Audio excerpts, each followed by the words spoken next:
Aloha and welcome to the Global Hope Show. We're a panel of students and concerned citizens that discuss today's issues without corporate bias. We have some great issues that we're going to work on today, but before we begin, let's introduce today's panel. I'm Noelle Rodriguez. I teach sociology at Hawaii Community College. Hi, I'm Deva Bott. I'm a community college member. I'm Lindy. I'm a UH Hilo student. I'm Kiana DeCosta. I'm also an HCC student. I'm Jennifer Muggles. I'm a HCC graduate. Al Rollison, student here. And I'm Matt McNall. I'm a philosophy student here. Right. So what's going on today? Well, this morning I looked at the paper and the headlines were that Roger Christie was missing and the cannabis ministry had been attacked. Do any of you want to talk about this? I think it's an important issue. We actually got a call from Roger, and a few of our friends who have medical marijuana had been laid in, and they said they were really shaken up. They said that the National Guard had been there, the FBI, the CIA, and the feds were all there with a search warrant, and they took all their marijuana, even though he had a medical marijuana card. And then they didn't arrest him. They just left with all the guy's marijuana after searching his house and everything. And yesterday, we got 3 other calls like that. They were all scared and shaken up, and later on we found that Roger didn't happen to Roger Christie. This is kind of a big issue. I know it made front page today, and now they're saying they didn't want to comment on it, which I think isn't fair. That people do have the right to know. Yeah, I contacted one of the people from Friends for Justice, and his stance on that was somebody owes the people an explanation, and it needs to be immediate. We want to know who was victimized, because the only one that they can see was victimized was Roger Christie. What they're saying that this was a victimless crime that he seems that he's being attacked and punished for, and if someone was hurt by any of these things, then bring them forward. They just want to see some more transparency, and they want to see exactly what's going on, because right now we're all kind of in the dark. Well, what's happening is with this, first there was the medical marijuana, which started 10 years ago, and it's been a decade since the program started going, and the politicians haven't done anything to improve it. Like they have no guidelines for what is processed marijuana. So when the police come, they can just grab all your stuff and say this is all processed marijuana, and because there's no way to determine it, like dry and processed and smokables. People are getting overcharged with pounds and pounds of weed when actually they really were under the limit, or that they could have been. And there's no way for the medical marijuana patients to obtain their marijuana, so it has to be done illegally. So it encourages the black market. And then just last year or 2 years ago, I believe, the Peaceful Skies passed the lowest cannabis enforcement ordinance, and since then that's also been ignored. It's just the politicians they're not standing up for us. Like, they're telling us that we can do something. Okay, yeah, you have a license to grow it, but we're not going to do anything to protect you from the federal government. Or not even from the feds, even if they're using the state and county police officers and state and county money. And it's going completely against that ordinance. And nothing is being done about it. And we've been pushing and pushing, and like what this article said is that our democracy is shrinking, and that big decisions that are supposed to be made by the majority are happening behind closed doors. I don't know if you've all heard of the Tatum's case, where they went and testified in the county council a few weeks ago on the decriminalization of marijuana, and they talked about the police brutality and how the police molested their daughter and drove their car and crashed it and parked it in their house while they were in jail. And Dominic Gong said, he was like, okay, well, I'm going to get to the bottom of this. And what happened was he had a closed meeting with the police behind closed doors. The public wasn't welcome. The Tatum family wasn't welcome, and now nothing is being done. Well, what do you need to have a democracy, a vital democracy? Is there any ground that you need to have? Adequate representation. People need to just be aware of what's happening and really not let fear tactics work. Right, that's exactly what I was wondering when you started talking about all of these people, Roger Christie, being invaded by all the way up to the highest levels in our government, you know, like what kind of psychological impacts of fear does that have on our state, on our people? Yeah, like, we're getting a ball going. Like, there's a big movement. We're getting people together now. Now there are three more clubs that are really trying to improve marijuana policy, and I think this is the federal government came down and is trying to suppress us. I think it's really interesting the fact that who is really responsible for all these attacks on the public? Is it the will of the public to say, okay, well, this person right here is selling marijuana, and I think that somebody should do something about that. I mean, I haven't talked to anybody that even cares that he's doing that. Well, I can see how the will of the people might reflect something very different in a different cultural setting on the mainland somewhere, you know, but that's where our state's supposed to protect us from the federal. Yeah, it's a difficult one. I mean, it's against the federal law. It's against the law. So now, you can argue whether it's a good law or a bad law. I personally think it's a bad law. Most people, I'm sure, agree that it's a bad law, except when it comes to the majority of the population who think that it's a good law. Most people do not want marijuana decriminalized or legalized. Most people don't. I think it sucks, but that's the way it is. So how are we supposed to have a law that is not enforced? And in which case, if we have laws that are not enforced, what about not enforcing other laws? And who gets to decide which laws don't get to be enforced? Well, I think we should look at science and like the reasons why we're enforcing certain laws. Like a lot of the reasons we're enforcing the criminalization of marijuana is like religious based. And I would disagree with that. Well, there's all kinds of reasons, but I mean, it's still the will of the people. The will of the people doesn't want it decriminalized. I think I would disagree. Poll after poll has shown it. I mean, I'm on your. I don't smoke the stuff myself. I have done, and I'm actually for legalization of all drugs. And believe me, I'm not playing devil's advocate. I'm just saying that at the moment, it's the law of the land that it's illegal, and unless that law is changed, the National Guard, the representatives of the federal government, the police force, I doubt very much with the CIA were involved in that thing, but anyway, even if they were, they're kind of, they're between a rock and a hard place. What are they supposed to do? It's a law that they're supposed to enforce. They probably don't particularly want to enforce it. I mean, it's, like you say, it's a victimless crime.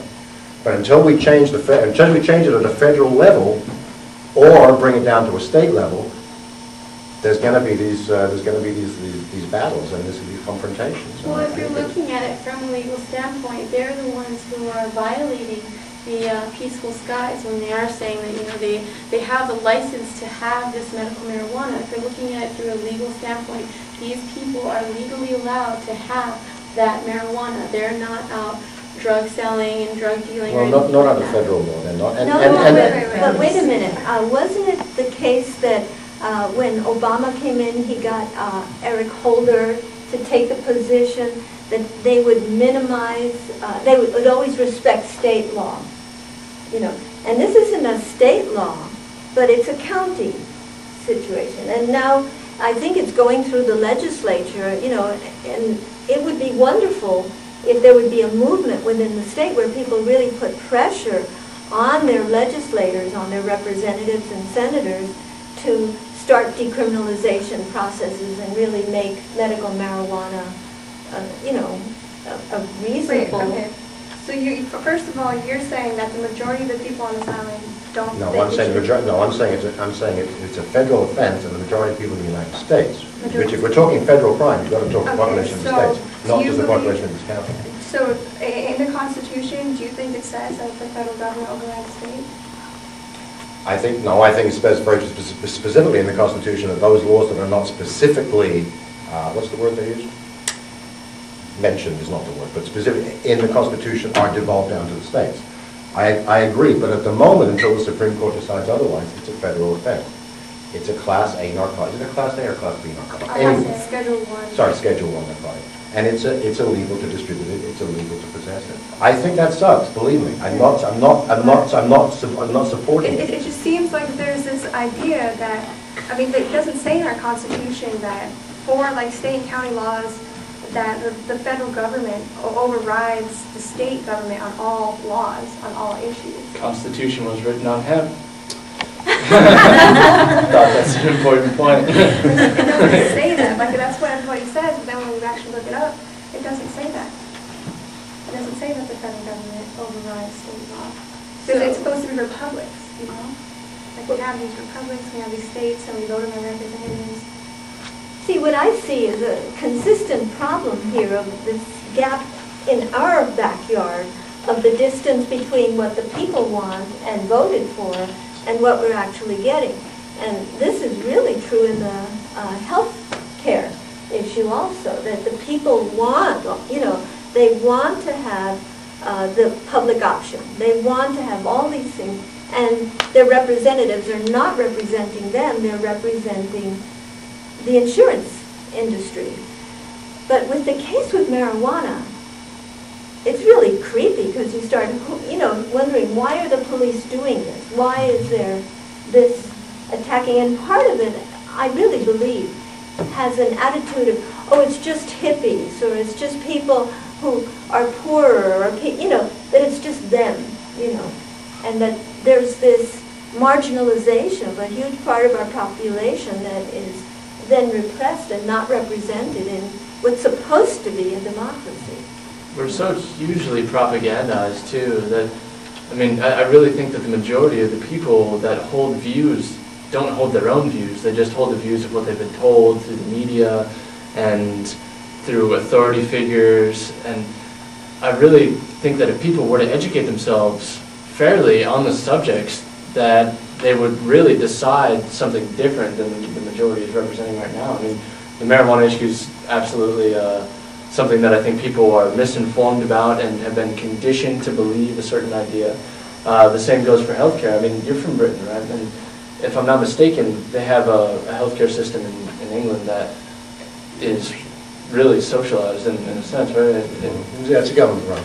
Yeah, and do you think that people are excessively taxed because of it, or that the taxes are too much to, or how does it work? No, I don't think the taxation is it's a repressive tax insofar as it's financed by a sales tax, you know, which is unfortunate. It'd be nice if they could finance it through a progressive tax, but there simply is not the money there, so they have to finance it through a sales tax. But it's We finance wars through our sales tax. I just throwing it out there, but go on, sorry. or by borrowing money. It seems to be national Wherever we can finance which is a whole different issue. No, I personally don't. I grew up under socialized medicine, and I think it's fantastic. For me, the great weight of not having to worry about it is the amount of time as a 51-year-old man who sometimes has insurance, sometimes doesn't have insurance. I'm going through a divorce. I'm about to lose my insurance. And the sweat I have to go through, worrying about whether I'm going to find someone to cover me, and B, if I can then afford it, and C, am I going to be able to make the co-payments, and D, if it's a catastrophic case, do I then fly back to the UK and get treated on the government's time? I mean, all that is taken away from you if you have socialized medicine. And of course, if you've never lived under that system, you have no idea how good it is. And you can, you know, the government or the right wing can come down all they want with the scare tactics of waiting lists, etc., and poor health care. But the fact of the matter is that people do live longer, people live healthier lives, infant mortality is less, teenage pregnancy is less. Preventative medicine has had tremendous benefits to society as a whole, and it's all come about because it is centralized and because it is socialized. So, I mean, conservative I may be in some respects, but you'll never find me say a word against universal health care. I think it's yeah, I mean, it's one of those things that most Americans have never lived under it, and so it's very hard to know how incredibly good it is. I mean, a friend of mine, my best friend who lives here in Hilo, he's the reason I moved over in the first place, came to visit me a few years ago. He came down with an attack of malaria, and wasn't contracted in England, but he came down with malaria, and they weren't sure what it was. They put him in an isolation room in a hospital, a large London hospital. They called in specialists from the hospital for the School of Tropical Diseases to try and figure out what it was, to make sure it was just malaria. And he was terrified. He spent these entire 10 days in hospital begging me to help him escape. Because if you can get me out of here before they give me the bill, then they won't be able to track me down when I move back to the States. I said, they cannot bill you. You could sit here with a briefcase full of money. They have no mechanism for taking your money. It cannot be done. You can give them a credit card and they won't know what to do with it. They'll look like, it cannot be done. It's not possible.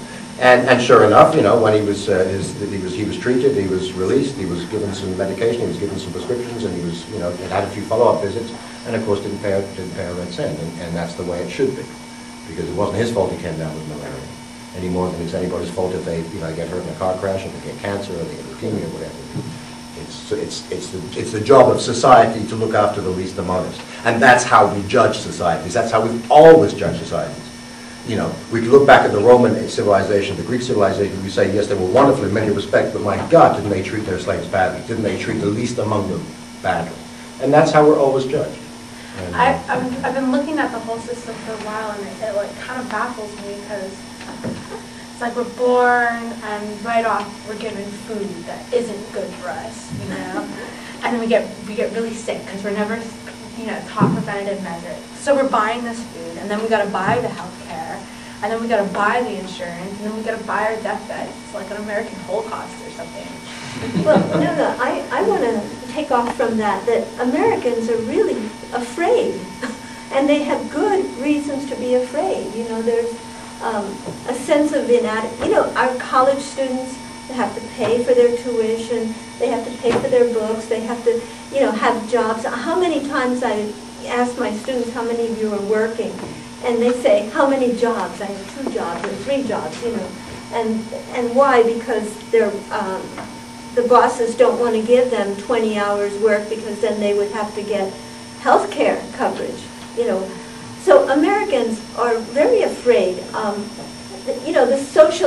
the concept of socialized medicine, and they're afraid of that. And what do they think? Oh, it means the Soviet Union or something. We're going to be like, brought along some sort of work line or something. And the terror within our society, the fears people have, the distrust of one another in a capitalist system that's very predatory and that has an enormous bias toward the already rich and corporate and business interests and banking interests, makes people very not the strong freedom and democratic citizenry that we should have in a really free society. Our media is a joke. That's why we're doing this program, because our media is a propaganda machine. So in order to balance that, this is a little effort on the part of some people to just fight back against a system that undermines the very foundation of civilization, which is trust of one another, to create a better society. When it comes down to money issues too, it's just the worst thing ever. Even you saying, it's the county cops and the state money and all this. It's not even, it's not even what they should be putting money into. It's so clear, put money towards education, put money towards healthcare, but they're put money towards marijuana. Yeah, we can't even take out the trash anymore. Yeah, it's what's really important. It's clear to, some and people. there's just that statement in the newspaper where it said that they would dedicate the police force to the protection of life and property, instead of just focusing on these marijuana issues, instead of focusing on these less important issues. I think that is just a complete violation of everything that they're saying, everything that these people want on a state level, and it's very wrong that we aren't being represented, and it goes back to the whole democracy thing, to where we have to demand that politicians represent what the people want, not just what the rich people want. That's not the way that the society was meant to run, this is ridiculous. And like you said, this is not the strong, we need strong people instead of desperate, needy people who are I need this job, I can't do this, I can't do that. The hopelessness, the fear, all that stuff ties into the fact of why we don't have a strong democracy, a strong representation of what we want as a people. Well, I think this is one of the issues that I disagree vehemently with Noelle on, is that I think there's a strong conservative streak in this country, and I don't think it has very much to do with money. I think Noelle is pretty convinced that it's corporate driven. I think that it's culturally driven. I think Americans, by and large, and I think one of the great reasons why I love this country so much is that Americans are very self-reliant. Most men I've met in this country can build things, they can fix things, they can do things. Women too, I'm sure, but I'm talking specifically about the men. There's an element of self-reliance in this country, which is infused culturally, and it's infused historically too, because of the way that the country grew and developed and did move west. And there's an innate suspicion of government, And I don't think people don't want universal health care because they don't really care about other people. I think it's because they have a genuine suspicion of government, and frankly, it's pretty well founded. I mean, one of the reasons why Europe does have universal health care is because of World War II. World War II ended, there were huge masses of refugees, millions of people were displaced. My father, his brother were evacuated from Birmingham, which was an industrial city just north of London, and moved to rural Wales, along with millions of other kids who were taken out of the cities to avoid the Nazi bombs. And the healthcare systems couldn't cope. The private healthcare systems simply couldn't cope. They were inundated. The government had to take over. If the government hadn't taken over, people would have died of typhus, not malaria. I'm back on the malaria thing. But of all kinds of hideous diseases. And the government stepped in, and the government did actually a relatively good job. And the doctors liked it because the doctors got a paycheck. They weren't getting paid from these people who were in post-war, had no money to pay for healthcare. The people were happy because they were getting treated. And so it was, it's historical happenstance that Western Europe has got socialized medicine. So why do we need like some big disaster to acquire basic human rights for people in America? It's a right to have health care. It's a right to have education. I agree. I'm just saying that it's a tough road to hoe because you're up against a very strong anti-government conservative streak in this country who are very suspicious of government and don't want government taking care of their health. I think it's wrong. Believe me, I think it's wrong, but I'm saying it's a very, it's not an easy, what I'm saying is it's cultural and it's inherent, and it's very hard to argue it's hard to argue logically, because logic sometimes doesn't work when you're dealing with raw emotions. And one of the raw emotions of this country is self-reliance, anti-government. I think that's something that, while I consider it to be virtuous that people in this country are so self-reliant, right. I also consider it to be something that isn't so great because we don't have a real sense of community anymore. I was talking to my grandmother the other day, and she was telling me that's the biggest thing that she's noticed since her time when she was growing up and today, is how distant people are from each other. That we're all isolated in these little boxes and we're afraid to talk to each other and get together as a community and do anything together. And I feel like we're moving more and more towards that independence to the point where we don't even know our neighbors anymore, and this is my stuff, and you stay away. And we don't want to help each other out. That this guy that's hurt on the streets, like, oh, someone else will take care of that. That's a lot more me instead of we. And if you just take a question from the audience real quick. Just to reference how it came about in Europe, but then how can you explain Australia and Canada? Well, Australia is culturally very, very close to the UK. It always has been. The head of state in Australia is the Queen. I mean, so they adopted very much an English model for their healthcare system. Canada, very similar too. I mean, much closer, culturally, much closer ties. Hey, we're cousins too. What happened to us? Yeah. When you say self-reliant, I think, when you have a wild capitalism that's unregulated, there's not just self-reliance, there's also selfishness. And, looking out for yourself and being predatory towards others. That's the flip side. That's the opposite side of the coin. I agree with you. It's not all good. Right. But I'm going to say I'm afraid of the government too because it's not our government. That's what we're talking about here. Someone said the other day, the elephant in the room is the military budget. I mean, the military budget is over 50% of the federal government. On this island, how much is happening? I mean, we see helicopters, we see all kinds. We don't know what's going on. Is it our military? Yes? I have something, speaking of military, I wanted to alert our viewers to the Hilo Peace Rally, which will take place on Saturday, March 20th, and it will be 10 a.m. to noon. People are meeting under the bayfront monkey pod trees at the intersection of Hawaii and Kamehameha. So people should note it will be Saturday, March 20th, 10 a.m. to noon, the Hilo Peace Rally. We'll be joining hopefully millions of people around the country who will be also going out on the streets on the 20th of March. That's great. We're almost out of time today, but so that peace rally is March 20th, 10 p.m. down by the farmers market and the banyan trees. Love to go and look at that. Thank you for joining us today. This is our episode of Global Hope. Thank you.